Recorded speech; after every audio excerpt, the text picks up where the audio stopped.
আসসালামু আলাইকুম প্রিয় শিক্ষার্থীবৃন্দ, আসসালামু আলাইকুম। আশা করি তোমরা সবাই আগের মতোই নিরাপদে আছো এবং ভালো আছো।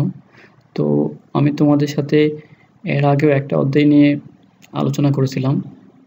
তো আজকে আরেকটা অধ্যায় মানে আমাদের যে বইটা আছে টেক্সট বুক, এই টেক্সট বইয়ের নবম অধ্যায় নিয়ে আমরা আলোচনা করব।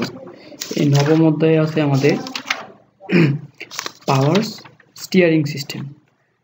আসলে স্টিয়ারিং কেন ব্যবহার করা হয় মোটামুটি আমরা সবাই জানি আশা করি। তো আমি আবার বলতেছি, স্টিয়ারিং সিস্টেম হলো এমন একটি সিস্টেম তো যার মাধ্যমে আমাদের গাড়িতে যে ড্রাইভার আছে, ড্রাইভার গাড়িকে যেভাবে চালাতে চাইবে বা যেই দিকে নিতে চাইবে গাড়িটা ঠিক সেই দিকে যাবে। এর জন্য যে কাজটা যার দ্বারা কাজটা করা হয় সেটাই হচ্ছে কি এই স্টিয়ারিং সিস্টেম। তো আমরা দেখি যে আমাদের স্টিয়ারিং সিস্টেমের মধ্যে কি কি জিনিস আছে বা কত ধরনের স্টিয়ারিং সিস্টেম আমাদের। তো প্রথমে আমরা স্টিয়ারিং সিস্টেম সম্বন্ধে জানলাম যে স্টিয়ারিং সিস্টেম কি, একটা ড্রাইভার যখন তার গাড়িকে কমান্ড করবে কোন দিকে যাবে, ডানে বা বামে, তো সেই অনুযায়ী কি গাড়িকে চালানোর জন্য আমি যে সিস্টেমটা ব্যবহার করব সেটাই হচ্ছে আমার স্টিয়ারিং সিস্টেম। এই স্টিয়ারিং সিস্টেমের মধ্যে বিভিন্ন ধরনের ইকুইপমেন্ট থাকে, তো সেগুলোর সাথে আমরা পরিচিত হই। একটা স্টিয়ারিং সিস্টেমের মধ্যে আমার স্টিয়ারিং হুইল থাকে, তারপর রোটারি বাল্ব থাকে, পাম্প থাকবে, যদি সেটা কি পাওয়ার স্টিয়ারিং হয়। তারপর পাম্পের পলি থাকবে, স্টিয়ারিং গিয়ার বক্স থাকবে, স্টিয়ারিং কলাম থাকে। এই কিছু জিনিস আমার এই স্টিয়ারিং সিস্টেমের মধ্যে থাকে। তারপর আমরা যে জিনিসটা দেখতে পাচ্ছি সেটা হচ্ছে যে এই স্টিয়ারিং সিস্টেমের কি হিস্টোরিটা আসলে কি। স্টিয়ারিং সিস্টেমটা প্রথম 1876 সালে এটা কোনো একটা গাড়িতে ব্যবহার করা হয়। তারপর 1900 সালে আমেরিকার একজন অটোমোবাইল স্পেশালিস্ট রবার্ট ট্রাইফোর্ড তিনি এই স্টিয়ারিং সিস্টেম একটা কি প্যাটার্ন দাঁড় করান, একটা কি মডেল দাঁড় করান গাড়িকে পরিচালনা করার জন্য। এরপর 1926 সালে পিএসএস মানে প্রোডাক্টিভ সার্ভিস নামে একটা কোম্পানি আছে, প্রোডাক্টিভ সার্ভিস সিস্টেম। তো তারা প্রথম 1926 সালে এই স্টিয়ারিং সিস্টেম তারা মোটামুটি আনুষ্ঠানিকভাবে তারা কি স্টিয়ারিং সিস্টেম ব্যবহার শুরু করেন। এরপর আবার 1950 সালে ট্রাক্টরকে পরিচালনা করার জন্য স্টিয়ারিং সিস্টেম ব্যবহার করা হয়। তো এই হচ্ছে স্টিয়ারিং সিস্টেমের মোটামুটি history.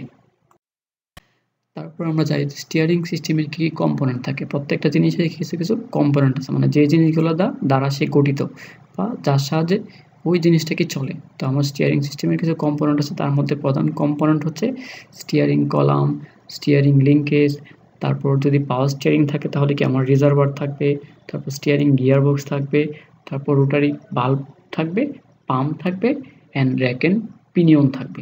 It is very important.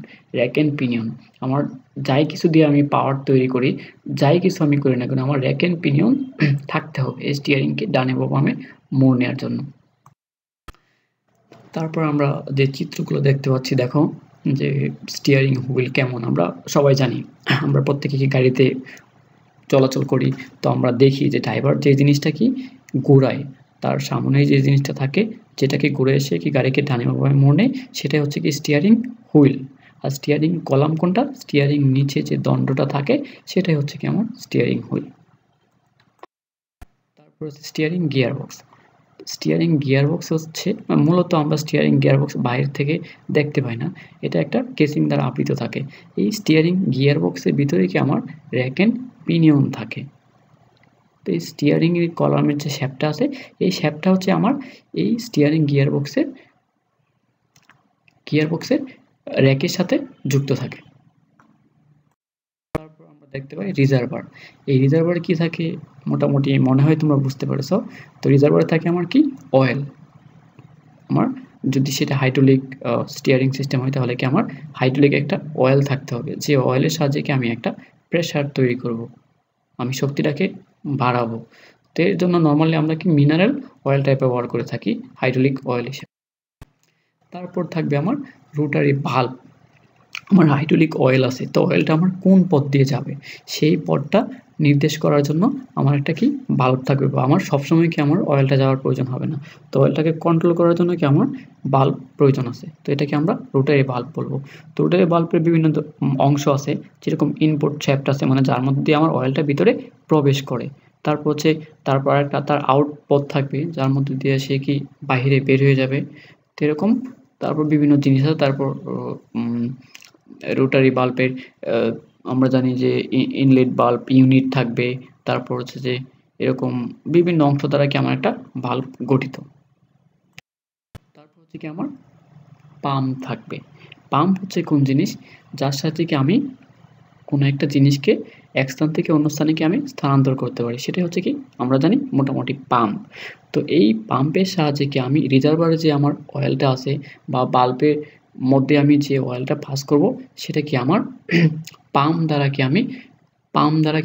আমরা কি করি, মানে এক স্থান থেকে অন্য স্থানে আমরা নিয়ে যাই। সেটা কী হবে, একটা প্রেশার তৈরি করি, সেই প্রেশারে আমি এক স্থান থেকে অন্য স্থানে নিয়ে যাই। তো এই প্রেশার তৈরি করার জন্য কি আমার পাম্প প্রয়োজন হবে।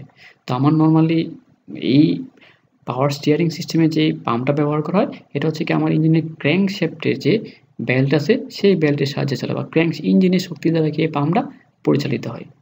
আর যদি আমার ইঞ্জিন না চলে, তাহলে কি আমার এই পাম্পটা চলবে না। আর আলটিমেটলি যদি আমার গাড়ি বন্ধ থাকে, তাহলে তো আমার স্টিয়ারিং ঘোরাফেরার কোনো প্রয়োজন নেই। তো আমরা স্টিয়ারিং সিস্টেম জেনেছি, তো এখন স্টিয়ারিং সিস্টেমের প্রকারভেদ জানবো। তো স্টিয়ারিং সিস্টেম কত প্রকার?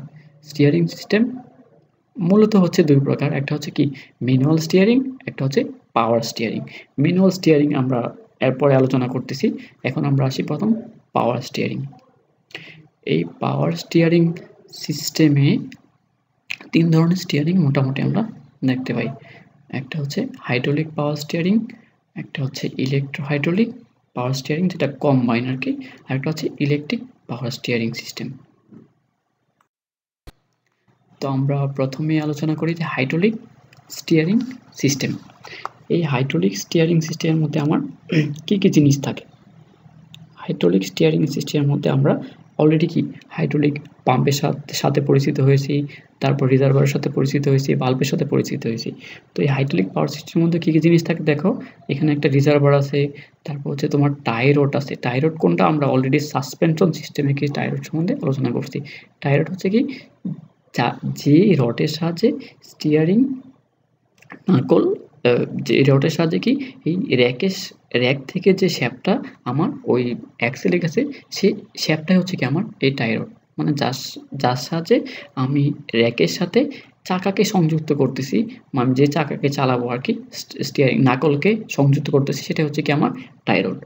তো টাই রড থাকবে, তারপর হচ্ছে বাল্ব বোর্ড ইউনিট থাকবে, স্টিয়ারিং গিয়ার বক্স থাকবে। এগুলো হচ্ছে কি আমার হাইড্রোলিক স্টিয়ারিং সিস্টেমের অংশসমূহ। তারপর দেখো একটা হাইড্রোলিক স্টিয়ারিং সিস্টেমে কীভাবে কাজ করে দেখো, যে এখানে আমরা হাইড্রোলিক স্টিয়ারিং সিস্টেমের একটা চিত্র দেখতে পাচ্ছি। এখানে আমার কিছু জিনিস আছে, এই যে র্যাক আছে, তারপর পিস্টন আছে, তারপর ফ্লুইড লাইন আছে, রোটারি বাল্ব আছে, স্টিয়ারিং কলাম আছে, রিজার্ভার আছে, পাম্প আছে, পিনিয়ন আছে। তো দেখো এটা কাজটা কীভাবে করে, যখন আমার পাম্পের মধ্যে একটা কি প্রেশার তৈরি হয়, সেই প্রেশারে আমার পাম্পটা কীভাবে চলতেছে আমরা আগে জেনেছি, যে পাম্পটা আমার কি ইঞ্জিন চললে কি আমার পাম্প চলতেছে। তো পাম্প ফুয়েলটা কোত্থেকে পাবে? রিজার্ভার থেকে পাবে। তো পাম্পের নিচে আমার কি ফুয়েল থাকবে, তখন এই ফুয়েলটা কি আমার ফুয়েল বলতে হচ্ছে যে ফুয়েল হবে না, এটা হচ্ছে কি অয়েল। যে আমার হাইড্রোলিক যে অয়েলটা থাকবে, সেই অয়েলটা থাকবে কি রিজার্ভারে, সেই অয়েলটা হচ্ছে কি আমার এই পাম্পের ভিতরে প্রবেশ করবে। তারপর পাম্পের ভিতরে সেখানে কি সে প্রেশারাইজড হবে। প্রেশারাইজড হওয়ার পরে সেই অয়েলটা কি আমার কোথায় যাবে? বাল্বের মাধ্যমে, ডিরেকশনাল কন্ট্রোল একটা বাল্ব থাকবে, সেই বাল্বের মাধ্যমে আমার সেটা কোথায় যাবে? সেটা যাবে হচ্ছে আমার ডাবল অ্যাক্টিং হাইড্রোলিক সিলিন্ডারে যাবে আর কি। এই যে আমরা যে দুইটা লাইন দেখতে পাচ্ছি, সেই লাইনের মাধ্যমে কি আমার হাইড্রোলিক অয়েলটা আসতেছে, আইসা কি আমার এই পিস্টন আমরা মোটামুটি সবাই জানি পাওয়ারের ছাত্র হিসেবে, যে এখানে এসে কি সে প্রেশার তৈরি করতেছে।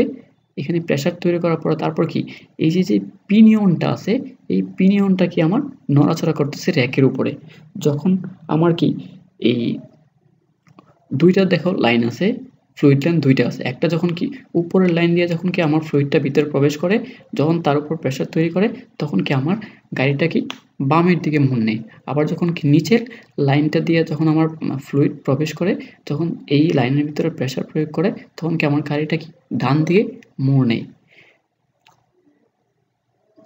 দেখো যে এখানে যদি প্রেশার না থাকতো তাহলে কিন্তু মানে প্রেশার যদি আমার মেকানিক্যাল যে স্টিয়ারিংটা আছে, এখানেও কিন্তু আমার গাড়ি কি স্টিয়ারিং হুইলের সাহায্যে আমি গাড়িকে ডানে বা বামে নড়াচ্ছি। তো এখানে আমার এই হাইড্রোলিক যে পাওয়ার স্টিয়ারিং সিস্টেমটা, এখানে কি আমরা কি খুব কম শক্তি প্রয়োগ করে আমি কি অধিক কাজ করতে পারতেছি। আমরা ইতিমধ্যে হাইড্রোলিক প্রেসের কাজ জানি। তারপর হচ্ছে আমরা প্রথম অধ্যায়ে যে সাসপেনশন সিস্টেম পড়ছিলাম, এখানেও কি হাইড্রোলিক শক অ্যাবজর্বার ছিল। ওইখানেও আমরা কি হাইড্রোলিক শক আলোচনা করছিলাম। তো হাইড্রোলিক কীভাবে কি আমার কম চাপে অধিক চাপে পরিণত করে সেটা আমরা জানি। তো এভাবে কি আমার হাইড্রোলিক সিস্টেম কি আমার কাজ করে। তারপর আসি যে আর কি আছে এরপরে। তারপর আসি যে আমার ইলেকট্রিক পাওয়ার স্টিয়ারিং। যদি আমরা ইলেকট্রিক পাওয়ার স্টিয়ারিং নিয়ে আলোচনা করি, তাহলে তার কী কী কম্পোনেন্ট থাকে সেই জিনিসগুলো আমরা আগে জানি। তো ইলেকট্রিক পাওয়ার সিস্টেমের বা ইলেকট্রিক পাওয়ার স্টিয়ারিং সিস্টেমের মেইন কম্পোনেন্ট হচ্ছে একটা মোটর থাকবে, ইলেকট্রিক একটা মোটর থাকবে এবং একটা ইসিইউ থাকবে। তারপর হচ্ছে কিছু সেন্সর থাকবে, যে সেন্সরের সাহায্যে সে বিভিন্ন তথ্য কি ইসিইউকে সরবরাহ করবে। তারপর কি ইসিইউ সিদ্ধান্ত গ্রহণ করবে। ইসিইউ সম্বন্ধে আমরা সবাই মোটামুটি জানি। ইসিইউ হচ্ছে ইলেকট্রনিক কন্ট্রোল ইউনিট, যে কি বিভিন্ন জায়গা থেকে তথ্য সংগ্রহ করে তারপর সেই তথ্য অনুযায়ী কি কাজ করা লাগবে সেই কাজটা ইসিইউ করে থাকে। দেখো এটা হচ্ছে কি electric power steering system. Electric power steering সিস্টেমে আমার যে জিনিসগুলো থাকে সেগুলোর সাথে আমরা আগে পরিচিত হই। তো আমরা কম্পোনেন্ট দেখছি যে কী থাকে। স্টিয়ারিং হুইল থাকে, এটা সব জায়গায় থাকে। তারপর হচ্ছে কি তোমার একটা স্টিয়ারিং অ্যাঙ্গেল সেন্সর থাকে, এখানে সবগুলো হয়তো বা দেয়া নাই চিত্রের মধ্যে। তো এই জিনিসগুলো আমার এই ইলেকট্রিক পাওয়ার স্টিয়ারিংয়ে থাকে। তারপর হচ্ছে তোমার টর্ক সেন্সর থাকবে, তারপর হচ্ছে কি রিডাকশন গিয়ার থাকবে, তারপর হচ্ছে ইলেকট্রিক মোটর থাকবে, তারপর হচ্ছে ইসিইউ থাকবে, আর সর্বশেষ হচ্ছে কি আমার র্যাক এন্ড পিনিয়ন থাকবে। তো এইটা আসলে কাজটা কীভাবে করে আমরা সেটা জানি। যখন আমার স্টিয়ারিং হুইলকে ঘোরানো হয়, যখন আমার ড্রাইভার স্টিয়ারিং হুইলকে ঘোরাচ্ছে, তখন স্টিয়ারিং হুইলের নিচে কি আমার স্টিয়ারিং অ্যাঙ্গেল সেন্সর আছে। এই সেন্সরটা কি করতেছে, স্টিয়ারিং হুইলটা আমার কত ডিগ্রিতে ঘুরছে সেই ডিগ্রির পরিমাণটা কি আমার ইসিইউকে জানাচ্ছে। তারপর আবার এখানে টর্ক সেন্সর আছে, যে কি পরিমাণ টর্ক তার মধ্যে শ্যাফটের তৈরি হয়েছে সেই টর্কটাও কি পরিমাপ করে এই টর্ক সেন্সর দ্বারা। তারপর যখন এই তথ্যগুলো ইসিইউকে প্রদান করা হয়, আর আমার এই ইলেকট্রিক যে মোটরটা আছে, ইলেকট্রিক মোটরটা যখন আমার চলে, তখন ইলেকট্রিক মোটরের সাথে আমার থাকে একটা রিডাকশন গিয়ার বক্স। আমরা already epicyclic gear box পড়েছি, যে গিয়ারের সাহায্যে আমি কীভাবে কি আমি আমার ইঞ্জিনের শক্তিকে বা যে শ্যাফটের যে শক্তিটা সেই শক্তিকে কীভাবে কম বেশি করতে পারি সেটা আমরা ইতিমধ্যে জেনেছি। তো এরকম মোটরের সাথে আমার এই গিয়ার বক্স যুক্ত থাকে। তো মোটর যখন ঘুরে তখন আমার এই মোটর শ্যাফটের সাথে এই গিয়ারের শ্যাফট সংযুক্ত থাকে, তখন আমার কি গিয়ারটা ঘুরে। যখন আমার গিয়ারটা ঘুরবে তখন কি আমার এই স্টিয়ারিং হুইলকে সামান্য পরিমাণ ঘোরানোর ফলে আমার এই যে মোটরের সাথে যে গিয়ারটা যুক্ত হয়েছে সেই গিয়ারটা কি অধিক ঘুরবে। যে আমার এখানে একটা বড় গিয়ার দিয়ে আমি ছোট গিয়ারকে ঘোরাবো, তাহলে কি আমার গিয়ারের ঘূর্ণনগতি পরিমাণটা কি অধিক হবে। আর গিয়ারের ঘূর্ণনগতি পরিমাণ অধিক হলে কি এই গিয়ারটা সর্বশেষ গিয়ার থেকে একটা শ্যাফট যাবে হচ্ছে কি আমার পিনিয়নের মধ্যে। এই পিনিয়নটা কার উপর ঘুরবে, সেটা হচ্ছে কি আমার র্যাকের উপর ঘুরবে। তো যখন আমার এই পিনিয়নটা কি র্যাকের উপর ঘুরতেছে, তখন আমার কি মোটরযানটা কি ডানে বা বামে কি মোড় নিতেছে। এটা হচ্ছে আমি স্টিয়ারিংকে কীভাবে ঘোরাবো তার উপর আমি বুঝতে পারবো যে আমার গাড়ি কি ডানে বামে মোড় নেবে নাকি বামে মোড় নেবে। তো এই পাওয়ার স্টিয়ারিং যে মূল জিনিসটা সেটা হচ্ছে কি আমি এই মোটরের সাহায্যে, একটা ইলেকট্রিক মোটরের সাহায্যে আমি স্টিয়ারিং হুইলের যে আমি সামান্য পরিমাণ ঘুরেছি, কিন্তু চাকা ঘুরছে কি অধিক পরিমাণ। এই চাকা যে অধিক পরিমাণ ঘুরছে, সেই শক্তিটাকে আমি ইলেকট্রিক মোটরের সাহায্যে এবং এই গিয়ারের সাহায্যে কি আমি বৃদ্ধি করছি। তো এইজন্য এটার নাম হয়েছে কি ইলেকট্রিক পাওয়ার স্টিয়ারিং। মানে আমি ইলেকট্রিক মোটরের সাহায্যে আমি এই শক্তিটাকে বৃদ্ধি করছি। তো এভাবে আমি ইলেকট্রিক পাওয়ার স্টিয়ারিং এর সাহায্যে আসলে আমি কাজটা করতে পারি। আসলে এখানে বিস্তারিত বলতে গেলে ভিডিওটা অনেক বড় হয়ে যাবে, তারপর আপলোড করা একটু কষ্ট হবে। এজন্য আসলে ব্ল্যাকবোর্ড থাকলে হয়তোবা তোমাদেরকে বুঝাইয়া দেয়া যাইত। সেটা হয়তো আমার এখানে সম্ভব না এখন। আমার ব্ল্যাকবোর্ড আমার হোয়াইট বোর্ড বাসায় নেই। তো আমরা এভাবে কি বোঝার চেষ্টা করি। তারপর যে জিনিসটা আছে, আমরা হাইড্রোলিক স্টিয়ারিং সিস্টেম পড়ছি, ইলেকট্রিক স্টিয়ারিং সিস্টেম পড়ছি। এখানে তো একটা চিত্র দেয়া আছে। এখানে তাদের গঠনগত কিছু পার্থক্য আছে। দেখো হাইড্রোলিক স্টিয়ারিং সিস্টেমে কি আছে, যেরকম ইলেকট্রিক স্টিয়ারিং সিস্টেমে মোটর আছে, হাইড্রোলিক স্টিয়ারিং সিস্টেমে কি মোটর নাই। তারপর হচ্ছে ইলেকট্রিক স্টিয়ারিং সিস্টেমে কি ইলেকট্রিক স্টিয়ারিং সিস্টেমে দেখো যে সোলেনয়েড বাল্ব আছে। এই হাইড্রোলিক পাওয়ার সিস্টেমে কি সোলেনয়েড বাল্ব আছে, ইলেকট্রিক পাওয়ার সিস্টেমে সোলেনয়েড বাল্ব নাই। এখানে ইসিও আছে, এখানে ভেহিকল স্পিড সেন্সর আছে, টর্ক সেন্সর আছে, এরকম বিভিন্ন সেন্সর আছে। তো এই চিত্রটার সাহায্যে জাস্ট আমরা বোঝানোর চেষ্টা করছি এই দুইটা পাওয়ার স্টিয়ারিং সিস্টেমের মধ্যে পার্থক্যটা আসলে কি। তারপর দেখো যে এই প্রত্যেকটা জিনিসেরই কি কিছু সুবিধা থাকে আর কিছু অসুবিধা থাকে। তো এই যে পাওয়ার স্টিয়ারিং সিস্টেমের সুবিধাটা কি, যে এটা কি ড্রাইভার অবসাদ দূর করে। ড্রাইভার কি, যদি তোমার স্টিয়ারিংটা ম্যানুয়াল স্টিয়ারিং যেগুলো দেখবা, যদি তুমি গাড়িতে কোনো সময় ওঠো, তো যেসব গাড়িতে ম্যানুয়াল স্টিয়ারিং এগুলো ঘোরাইতে গিয়ে ড্রাইভারের অধিক শক্তি প্রয়োজন হয়। কিন্তু তোমার যদি অটোমেটিক বা পাওয়ার স্টিয়ারিং হয়, সেক্ষেত্রে তোমার কি ড্রাইভারের কি কম শক্তি প্রয়োগ করতে হয়, কাজটা কি অধিক পরিমাণ হয়। তাহলে কি ড্রাইভার আলটিমেটলি কি অবসাদটা দূর হচ্ছে এবং কি তার কষ্ট কম হচ্ছে।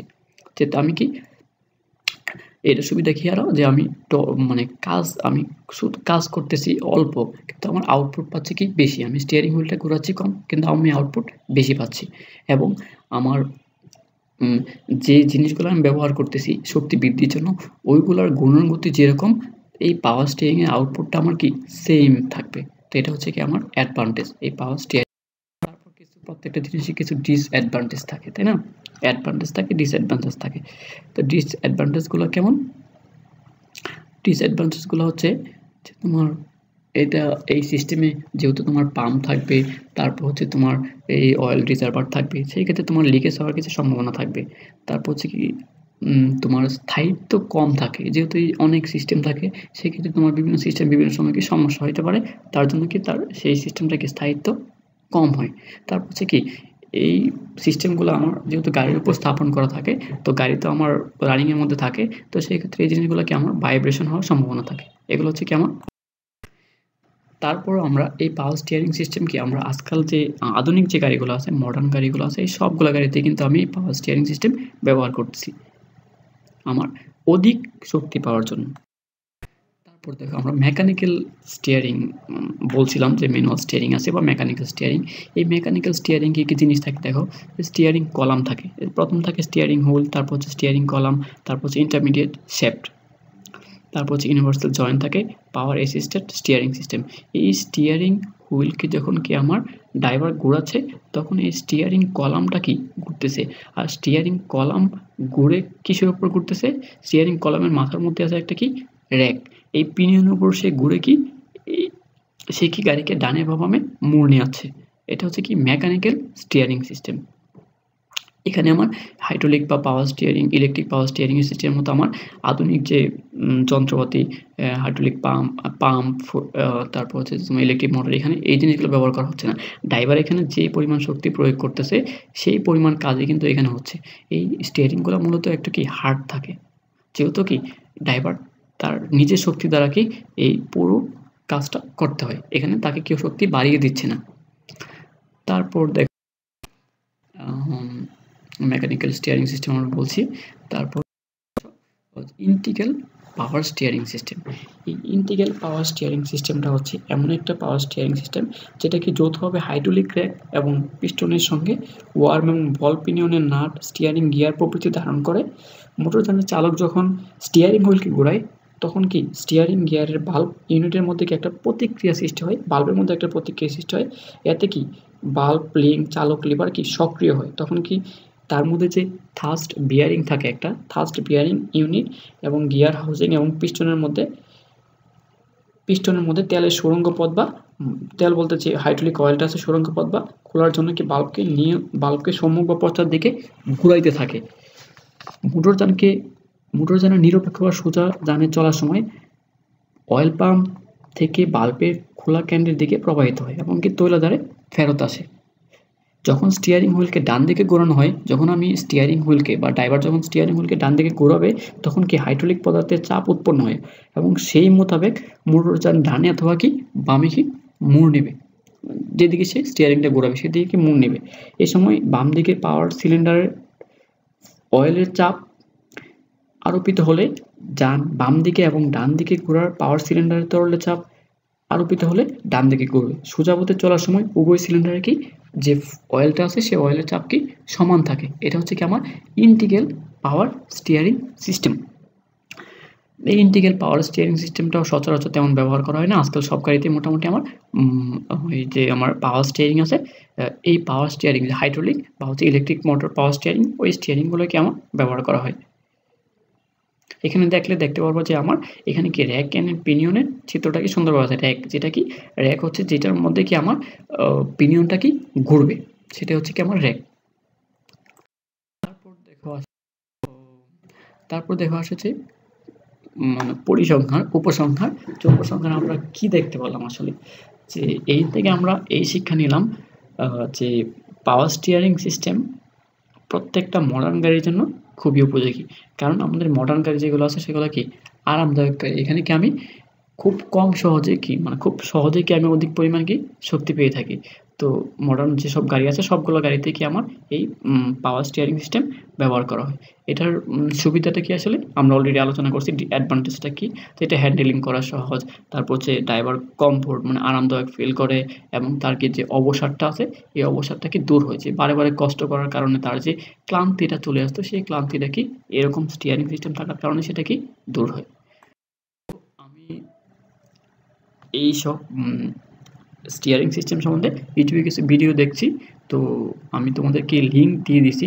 তো আশা করি এই লিঙ্কের মধ্যে প্রবেশ করলে তোমরা ইউটিউব থেকে ভিডিও দেখতে পারবে, তাহলে কি জিনিসগুলো আরও ক্লিয়ার হবে। আমরা আসলে তোমরা জানো যে আমরা 3টা পদ্ধতিতে আমরা পড়াশোনা করাই। একটা হচ্ছে আমি প্রথম থিওরি পড়াশোনা করাই, তারপর হচ্ছে প্র্যাকটিক্যাল দেখাই, তারপর হচ্ছে কি আবার ভিডিও দেখাই। তো তোমরা এই ইউটিউব থেকে ভিডিওগুলো দেখলে তাহলে কি আরও তুমি বাস্তবে একটা জ্ঞান লাভ করতে পারবে। তো আশা করি তারপর আমরা এই পাওয়ার স্টিয়ারিং সিস্টেম কি আমরা আজকাল যে আধুনিক যে গাড়িগুলো আছে, মডার্ন গাড়িগুলো আছে, এই সবগুলো গাড়িতে কিন্তু আমি পাওয়ার স্টিয়ারিং সিস্টেম ব্যবহার করতেছি আমার অধিক শক্তি পাওয়ার জন্য।